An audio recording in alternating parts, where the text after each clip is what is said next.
ہر دور میں ہوئے. ہندوستان کی مٹی پر 1824 میں ایک نئے فتنے نے جنم لیا جس نے کردار ابو جہلی کو نبھانے کی ناپاک سازش رچی, ابو لہب کے کردار کو اپنانے کی ناپاک سازش رچی. وہ تو صرف زبان سے کام لے رہے تھے, اس نے تحریروں سے کام لیا, قلم سے کام لیا, تصنیفات سے کام لیا. نہ جانے کتنی کتابوں کے وہ رنگ دیے گئے اور انگریزی خزانوں کے چندوں سے منہ بھر کا لیا. نبی کی شان میں, ولی کی شان میں, صحابہ کی شان میں بکی گئی اور انگریزوں کے چندے سے اسی ہندوستان میں کتابیں شائع کروا کر کے مفت میں تقسیم کی گئی.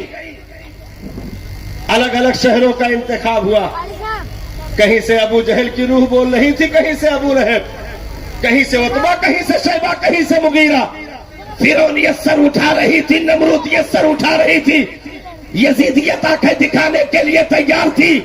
لیکن رب نے کرم فرمایا, اسی ہندوستان کی مٹی پر, اسی مقدس سرزمین پر جہاں سے مصطفیٰ جان رحمت کو وفا کی خوشبو آئی, وہ پاک ہندوستان, وہ پوتر ہندوستان, وہ امر ہندوستان, وہ ایسا ہندوستان جس کے لیے مصطفیٰ نے اپنے لاڈلے بیٹے کو اجمیر محلہ کی زمین عطا کر کے تبلیغ دین کے لیے بھیجا. ایسا ہندوستان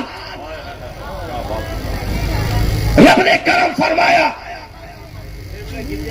روہیل کھنڈ بریلی کی زمین پر علامہ نقی علی خاں کی ریڑھ کی ہڈیوں میں کروٹیں بدلنے والا حضرت جو ہے اعظم خاں, معظم خاں, سعید اللہ خاں, سعادت یار خاں کی برکتیں اپنے وجود میں لے کر کے آنکھیں کھولنے والا بریلی روہیل کھنڈ کی زمین پر جس نے آنکھیں کھولی, شاہ امام احمد رضا خان محدث بریلوی نے ان تمام اٹھے ہوئے فتنوں میں اگر بو جہلی موجود تھی, بو لہبی موجود تھی, اگر عتبہ شیبہ کا کردار موجود تھا, تو ادھر تنہا وجود رضا نے ایک ایک کا جواب دینے کے لیے کہیں پر حضرت عمار کا کردار نبھایا, کہیں حضرت یاسر کا کردار نبھایا, کہیں عشق بلالی کی صدائیں گونجی, کہیں میرے کربلا کی وفاؤں کا ذکر ہوا.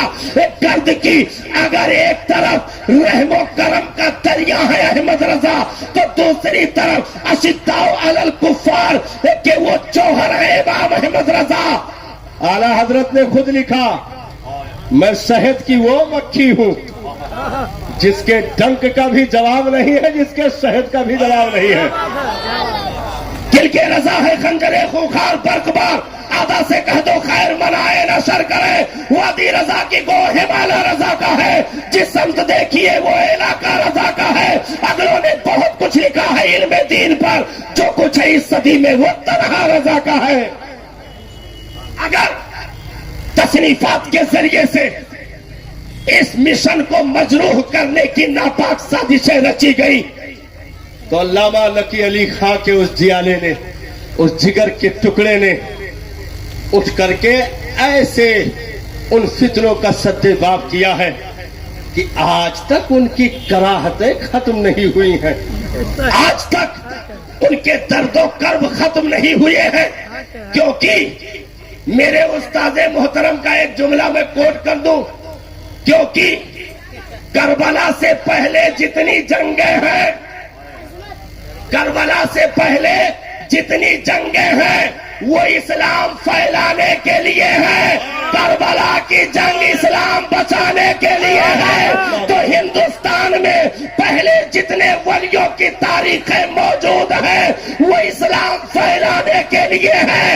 امام احمد رضا اسلام بچانے والے کا نام ہے. اسے وہ نعرہ اعلیٰ حضرت کا کل بھی لگ رہا تھا, آج بھی لگ رہا ہے, ہمیشہ لگتا رہے گا.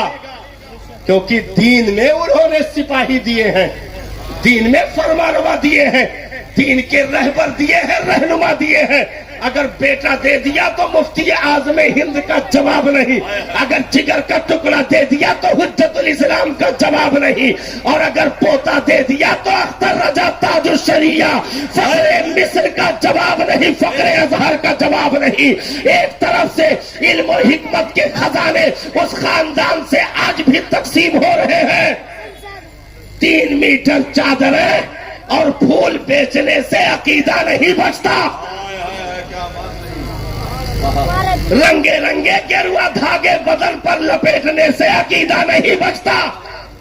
20-20 ہزار میں چادریں فروخت کر کے اور چڑھنے سے پہلے خود چڑھ دوڑنا اور دکان پہ لا کر کے واپس لٹکا دینا، ایسی ڈاکہ زنی سے، ایسی بددیانتی اور غداری سے ایمان و عقیدہ نہیں بچتا. دور کرو یہ نعرہ کہ تمہارا واسطہ غریب نواز سے ہے.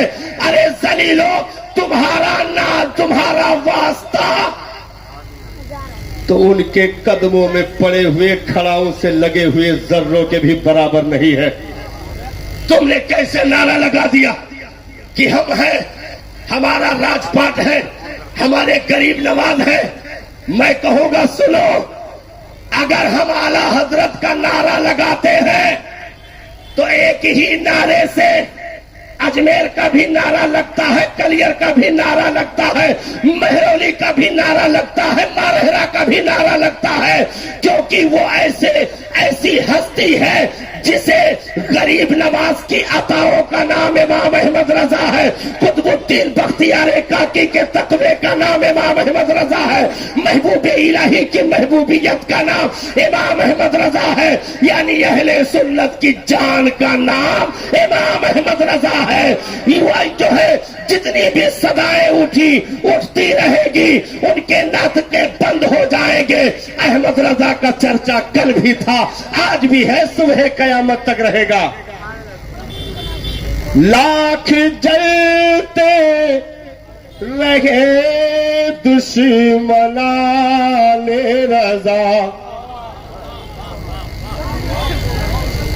لاکھ جلتے رہے دشمنان رضا، کم نہ ہوگے کبھی مدح خان رضا.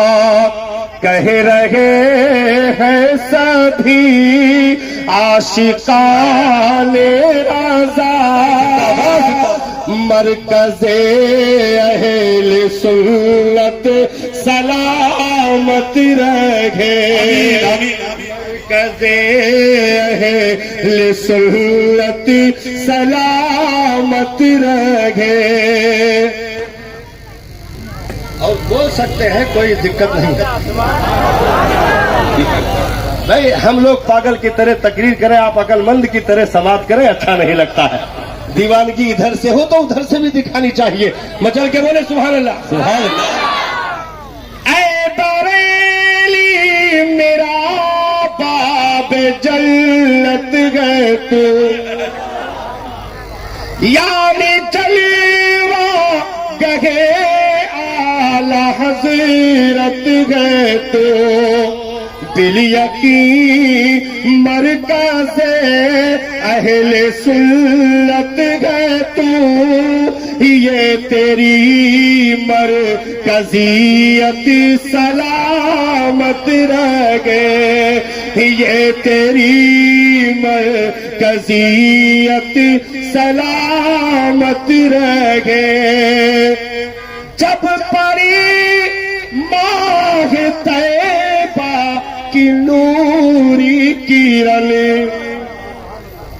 جگمگایا بریلی کا حسن چمن، جھوم اٹھے دیکھ کر سارے اہل سنن، یا خدا باب جنت سلامت رہے، یا خدا باب جنت سلامت رہے. مرکز اہل سنت سلامت رہے. یار زندہ سمجھ باقی معنی نبی براک المبین.